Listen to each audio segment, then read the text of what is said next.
guys. I'm pretty stoked.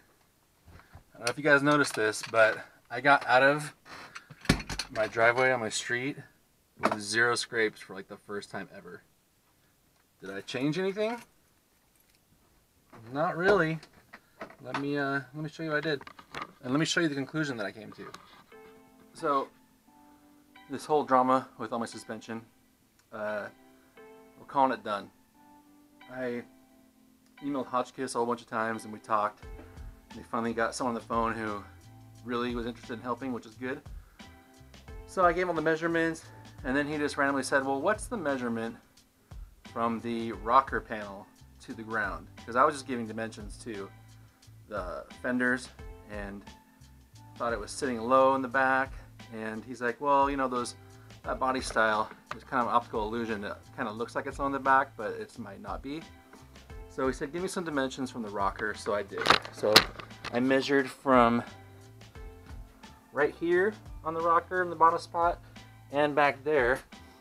And I have 7 inches to the bottom of the rocker in the front and 7.5 in the back. So even though it looks like it might be a little lower in the back, it's actually a hair higher.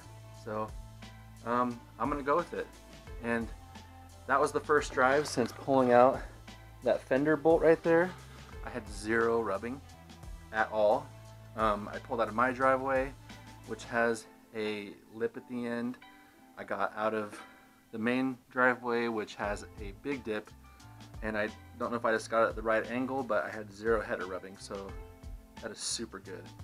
And that was literally the first drive that I've taken with the rear springs done. So I'm still going to take it easy for a little bit until I kind of just build some trust with this car and just kind of keep an eye on things. But I'm going to try and drive it more. I don't know how much is going to happen, being that it's rainy season, cold now. And for one thing, this car doesn't have a heater core hooked up right now. That'll come soon. I don't know how soon, but anyways, what's the next step for this car? It is going to be working on the brakes. So they don't feel bad at all. They feel fine with those front discs, but like you saw, there's a little bit of drag on there. And from everything I read is that manual master cylinders have, like someone quoted before on one of my comments saying that there's residual pressure that keeps on the drum brakes. That way when you hit the brake, they're ready to go, that you don't have to push the pedal down as aggressively. There's already some pressure there. So there's pressure running to the front, and there's not supposed to be. So this ugly piece right here is the next to go. And what that is going to be is this beautiful Willwood unit that I got with the matching proportioning valve. So this is going to go on the car next. This will look so much better than that old pile. So the next question is, do I run this brake booster and turn it into power brakes? So that's a 7-inch dual diaphragm booster. And I know I talked a lot about going with the Hydro Boost because I have a return port on my power steering pump, but I chose this because by the time I have the Hydro Boost and I have lines coming off it, I'm going to have way more lines coming down here. And I don't want a bunch of these, oh, header's still hot. I don't want a bunch of these power steering lines, these heavy lines, going right here. I'm trying to keep this as clean as possible. So right now I'm trying to decide manual brakes or power brakes. In order to switch this to a power brake setup, from what I understand is there's 2 holes on the brake pedal lever itself, so you have to switch holes so the leverage is different, and you got to take the return spring off that helps bring it back. And then I got all the push rods that came with this stuff. So that's how I'd get the power brake set up. And then also what I read is that there is a port on the back of the manifold that you can pop out. I haven't confirmed it. It's back there, maybe back there somewhere. Maybe it's this right there. That would provide vacuum to the booster. So I don't know what I'm gonna do. Like, I really don't mind manual brakes, and people say that if you're gonna drive hard on your car and you want consistent brake pedal feel, then go manual, and because you get better feedback. I might do that. I think I might actually run manual brakes for a while and just see if it's okay. Because right now I have really no issues with the way it brakes. Like, it's not too hard for me to push a pedal, anything. So I might just run it just like this. So, you know, this is already set up either way. This has got a deep pocket for manual brakes. It has a little plunger you push in there, a little spacer plunger that you put in there if it's going to be power brakes.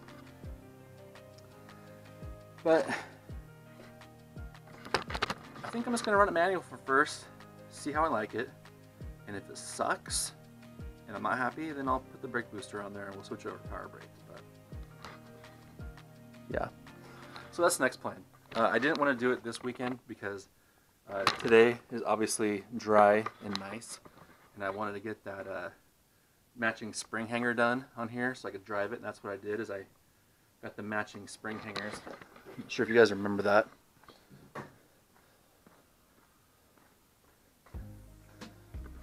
One of these guys, these front hangers that go right under here. So basically I'm running the old 6-cylinder ones because they actually lift the car up just a hair.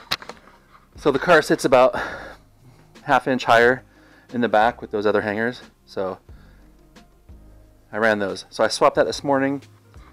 Roads are fairly dry, so that's why I wanted to get it out there and took it for a drive. So next thing I'm going to be doing is master cylinder with that. So stay tuned.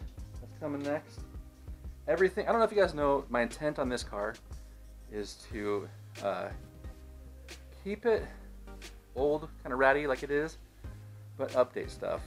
Have everything updated on this so it runs, drives, handles, performs good, but still has like a rough look. Not perfect, but you know, rough. But I want everything in here super clean, so I want to keep this wheel well clean. I want this clean. Eventually I'm going to ditch the windshield wiper right there, motor, and get that firewall clean. But see how clean this area is? Here, let me get the light.